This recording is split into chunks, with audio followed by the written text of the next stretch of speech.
దేవుని ప్రణాళిక మన జీవితంలో ఎప్పుడు ఎస్టాబ్లిష్ అవుతుందంటే, ఇక్కడ చూడండి, ఇక్కడ సమస్త భూమి మీద ఉన్న సమస్త జనముల కంటే దేవుడు ఏకవచనంతో వాక్యం రాయబడింది ఏంటంటే, నిన్ను హెచ్చిస్తాడట, మిమ్ములను కాదు, నిన్ను.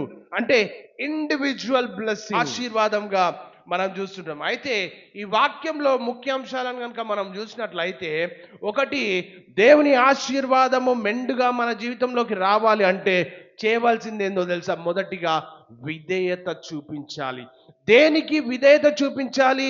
దేనికి విధేయత ప్రకారం నడుచుకోవాలంటే వాక్యానికి. దేనికి విధేయత చూపించాలి? దేవుడు మనకు ఏదైతే చెప్తున్నాడో, దేవుడు ఏదైతే మనకు అనుసరించమని చెప్తున్నాడో దాన్ని అనుసరించాలని లేఖన భాగాలు చెప్తా ఉంటున్నాయి. నీ జీవితంలో దేవుని ప్రణాళిక, ఎంతమంది అనుకుంటున్నారు ఇక్కడ కూర్చున్న వారు, నా జీవితంలో దేవుని ప్రణాళిక స్థిరపరచబడాలి? నీ జీవితంలో స్థిరపరచబడాలి అంటే వాక్యం చూడండి, ఇక్కడ ఏం చేయాలంట? విధేయత చూపించాలి.